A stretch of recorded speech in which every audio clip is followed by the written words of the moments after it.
182장 드리겠습니다. 182장.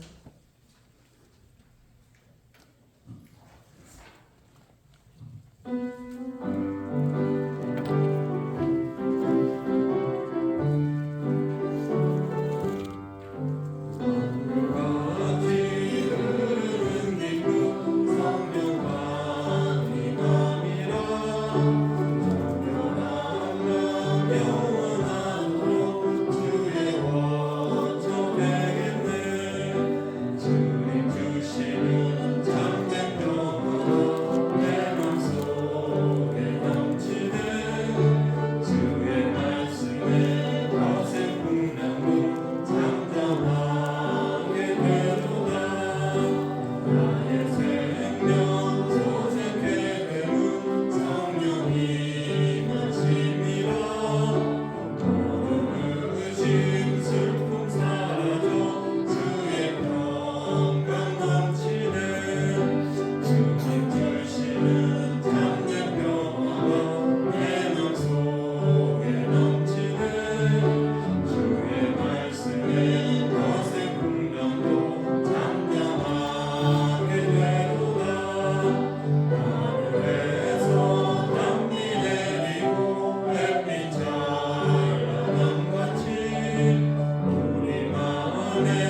찬양 드린 후에 한송교 원사님 기도하시겠습니다.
영광의 주님을 기쁨으로 찬양하며 예배하게 하심을 진심으로 감사를 드립니다.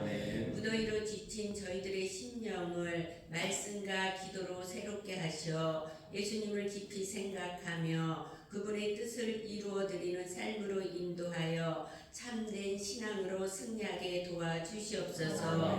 이번 주일에 드려지는 권사 헌신 예배를 축복하여 주셔 먼저는 하나님의 주권을 인정하며 세우신 목적에 따라 자기의 십자가를 지고 주어진 삶의 자리에서 순종으로 헌신하며 충성하여 하나님 나라와 안상 구로문교회를 든든히 세워가며 복음 전파에 힘쓰고 애쓰는 열정 있게 하여 주시옵소서. 가뭄으로 고통받는 강릉 지역의 백성들을 불쌍히 여겨주셔 어려움이 속히 해결되어 일상의 삶으로 돌아갈 수 있도록 은혜 베풀어 주시기를 간절히 기도합니다. 도와주시옵소서. 질병 가운데 있는 주의 자녀들에게 자비와 긍휼로 보살펴 주사 깨끗하게 치유되고 회복되는 역사가 있게 하여 남은 생에 십자가의 군병으로 살아가게 하여 주시옵소서. 말씀 전하시는 목사님께 성령의 능력을 더하여 주셔 선포되어지는 말씀을 통해 하나님의 귀한 음성을 들음으로 우리들 마음 중심에 예수 그리스도를 모시며 낮은 마음과 겸손한 마음으로 서로 돕고 사랑하는 신앙의 아름다운 공동체를 이루어 주님의 선한 일에 온전히 쓰임받는 제단이 되기를 간절히 원하오며 거룩하신 예수님의 이름으로 기도합니다. 아멘. 감사합니다. 우리 이번 주 암송구절 말씀 오바댜 1장 3절 5번 함께 읽도록 하겠습니다. 너의 마음에 교만이 너를 속였도다. 바위 틈에 거주하며 높은 곳에 사는 자여, 내가 마음에 이르기를 누가 능히 나를 땅에 끌어내리겠느냐 하니, 너의 마음이 교만이 너를 속였도다. 바위 틈에 거주하며 높은 곳에 사는 자여, 내가 마음에 이르기를 누가 능히 나를 땅에 끌어내리겠느냐 하니, 너의 마음에 교만이 너를 속였도다. 바위 틈에 거주하며 높은 곳에 사는 자여, 내가 마음에 이르기를 누가 능히 나를 땅에 끌어내리겠느냐 하니, 너의 마음에 교만이 너를 속였도다. 바위 틈에 거주하며 높은 곳에 사는 자여, 내가 마음에 이르기를 누가 능히 나를 땅에 끌어내리겠느냐 하니, 너의 마음에 교만이 너를 속였도다. 바위 틈에 거주하며 높은 곳에 사는 자여, 내가 마음에 이르기를 누가 능히 나를 땅에 끌어내리겠느냐 하니. 아멘. 오늘 우리 함께 볼 말씀입니다. 히브리서 9장 23절에서 28절까지의 말씀 함께 보겠습니다. 히브리서 9장 23절에서 28절까지의 말씀입니다. 히브리서 9장 23절에서 28절까지의 말씀 우리 교독하도록 하겠습니다. 그러므로 하늘에 있는 것들의 모형은 이런 것들로서 정결하게 할 필요가 있었으나 하늘에 있는 그것들은 이런 것들보다 더 좋은 제물로 할지니라.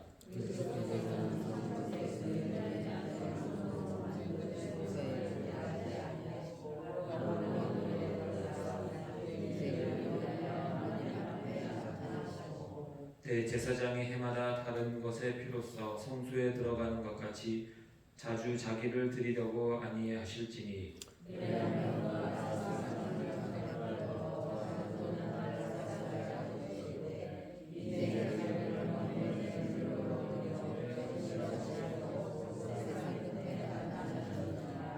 한번 죽는 것은 사람에게 정해진 것이요 그 후에는 심판이 있으리니, 이와 같이 그리스도도 많은 사람의 죄를 담당하시려고 단번에 들이심가 되셨고, 구원에 이르게 하기 위하여 죄와 상관없이 자기를 바라는 자들에게 두 번째 나타나시리라. 아멘. 오늘 우리가 함께 읽은 본문은 단 한 번의 죽음을 통해서 구원을 이루신 예수님에 대해서 전하고 있습니다. 먼저 23절에서는 예수님의 피의 제사의 능력에 대해서 전합니다. 예수님의 십자가의 보혈은 땅에 있는 것과 하늘에 있는 것 모두를 정결하게 합니다. 그러나 레위 지파를 통한 제사는 단지 하늘의 모형만을 정결하게 할 뿐이었다라고 전하고 있습니다. 좀 어려운 듯 보이는 말씀이지만 9장의 전반부의 말씀과 연결하면 잘 이해를 할 수 있습니다. 9장의 전반부는 유대인의 제사법과 기구들에 대한 설명을 하며 예수님의 십자가의 의미를 말했습니다.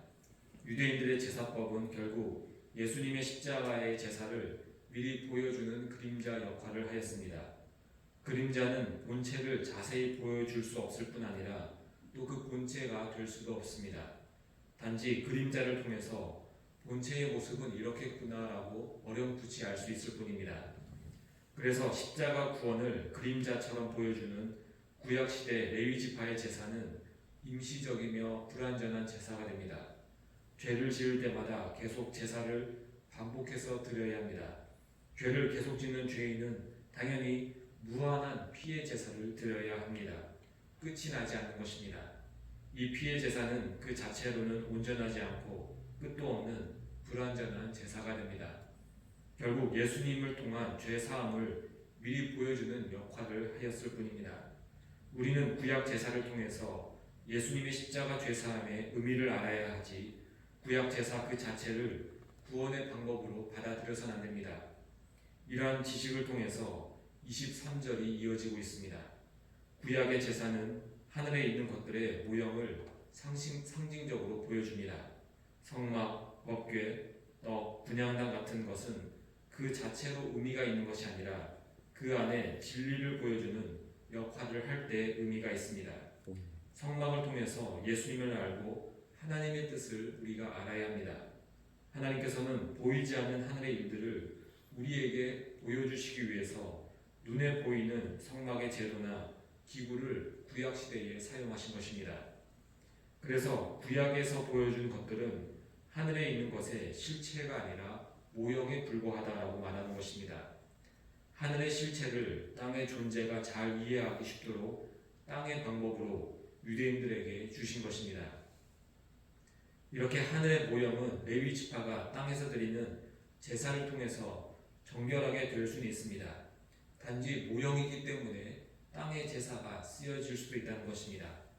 그러나 진짜 하늘의 것이라면, 진짜 실체라면 이 땅의 것으로는 정결하게 되지 않습니다. 하늘은 거룩하고 정결한 것이며 땅은 그렇지 않은 것이기 때문입니다. 땅이 더 상위에 있는 것이기 때문에 하위에 있는 것이 상위에 있는 것을 정결하게 하지 못합니다. 진짜 정결하게 하려면 진짜가 필요합니다. 더 좋은 제물인 예수님의 십자가가 있을 때에 진정한 하늘의 것, 진정한 실체가 정결하게 된다라고 말하는 것입니다. 예수님을 믿는 우리는 하나님의 자녀들입니다. 우리는 예수님을 믿기 이전부터 사실 구원받기로 계획된 존재라고도 말할 수 있습니다. 하나님께서는 하나님의 나라에서 영원토록 살게 될 우리를 구원하기 위해서 죄사함과 정결함의 피해 제사가 우리에게 있어야 함을 알고 계십니다. 우리는 결국 하나님 나라의 백성이 될 것이기에 우리를 영원토록 그리고 완벽하게 거룩하게 만들 속죄의 제사가 있어야 합니다. 그러기 위해서는 구약의 방식으로는 안 됩니다. 구약의 방식은 영원하지도 않으며 완벽하지도 않습니다. 하늘의 존재이며 하늘의 실체가 될 성도들을 거룩하기 위해서는 영원한 죄 사함을 보여주시는 예수님의 보혈이 우리에게 반드시 있어야 합니다. 오늘 본문은 십자가 보혈을 단 한 번의 제사라고 표현하고 있습니다. 여러 번 드리는 것이 아니라 단 한 번의 제물을 드려짐을 통해서 영원하고 완전한 십자가의 제사함이 일어난 것입니다. 히브리서의 기자는 이 단 한 번의 제사를 강조하기 위해서 인간의 죽음과 심판을 예를 들어서 비교하고 있습니다. 인간은 단 한 번 죽습니다. 그 이후에는 심판을 받습니다. 마찬가지로 예수님의 속죄의 제사는 단 한 번에 드려집니다. 그 한 번의 십자가 은혜를 통해서 우리가 한 번의 구원을 받게 됩니다. 이 단 한 번이라는 의미를 통해서 우리는 더 이상 새로운 구원자나 새로운 구원의 방법이 존재하지 않으며 또 존재해서도 안 된다는 것을 알 수가 있습니다. 예수님 외의 것으로 지금 구원을 외치는 이단들이 얼마나 잘못되었는가를 우리가 알 수 있습니다. 오늘 우리 본문 속에서 우리가 한 번 더 깊이 생각해야 할 것은 우리 인간은 반드시 죽는다라는 것입니다. 사람들은 모두 죽음 앞에서 평등합니다. 언제 죽을지 모른다는 것을 모든 사람들은 어느 정도는 인정하며 살고 있습니다. 그런데 자기 자신의 죽음에 대해서는 아주 관대합니다. 나는 아주 먼 훗날 죽게 될 것이라고 여기는 것입니다. TV에서 나오는 죽음에 대한 이야기를 들으면 사람들은 별로 두려워하지 않습니다. 다른 사람의 이야기니 안타까워할 뿐 내 자신은 아주 오래 살 것처럼 여기는 것입니다. 그러나 죽음 앞에서 나이나 인종이나 경제력이나 권력 같은 것들은 무의미합니다. 가장 큰 권력을 가졌던 미국의 대통령 중 하나인 케네디는 어떤 괴한의 총탄에 맞아서 죽었습니다. 그의 동생이었던 로버트 케네디는 암살을 당한 형의 후광을 입어서 차기 대통령 1순위로 압도적으로 오르게 됩니다. 그러나 그 역시 가장 찬란할 때에 암살당해 죽고 말았습니다. 우리나라의 재벌들의 평균 수명은 일반인들에 비해서 6년이나 짧다고 합니다. 엄청난 부를 이루고 젊은 나이에 세상을 떠난 부자들도 많습니다. 인도의 재벌인 카푸르라는 회장은 31조의 사업체를 가지고 있었습니다. 그는 건강을 위해서 운동 중에 벌이 그 입안으로 들어왔고 심장마비로 사망하고 말았습니다. 평범한 일상 중에 어이없는 죽음이 찾아오기도 합니다. 2년 전에 청주의 한 지하차도에서는 평소와 똑같이 운전하며 지나가는데 강물이 갑자기 범람해서 14명의 사람이 그 자리에서 죽는 일이 있었습니다. 이렇게 누구에게나 갑작스럽게 닥치는 것이 죽음입니다. 우리도 이러한 죽음이 당장에 오늘이라도 올 수 있음을 알고 죽음에 대한 준비를 해야 합니다. 평생 살 것처럼 세상에만 몰두하지 말고 하나님 나라를 바라보며 영생의 삶을 준비해야 한다는 것입니다. 로댕이라는 작가가 만든 생각하는 사람이라는 조각상이 있습니다. 이 조각상은 소설 단테의 작품 중 신곡이라는 소설의 모습을 조각상으로 형상화한 것입니다. 소설 속에서 지옥문 앞에서 고뇌하는 사람이 있었는데 그 사람을 표현한 작품이 이 로댕이 만든 생각하는 사람입니다. 그 조각상 자체로만 보면 인간의 고뇌하는 모습을 아름답게 만든 것 같은데 그 내용을 보면 심판대 앞에 서게 될 인간의 초라하고 비참한 모습을 그리고 있습니다. 만약에 이 조각상의 모습이 내 자신이라면 어떤 생각을 우리가 하게 될까요? 지옥문 앞이라는 것은 이미 심판은 끝났다는 것입니다. 구원의 기회가 사라져버렸고 이제 영원한 지옥에 떨어져 절대로 나오지 못하게 됩니다. 지옥문 앞에서 턱을 괴고서 고민을 한다는 것은 그 자체가 아무 의미가 없습니다. 이제 그 사람 앞에는 무한한 절망과 무한한 슬픔과 절대적 심판만 남아있게 될 뿐이었습니다. 그 자리에 우리는 절대로 서서는 안 된다는 것입니다.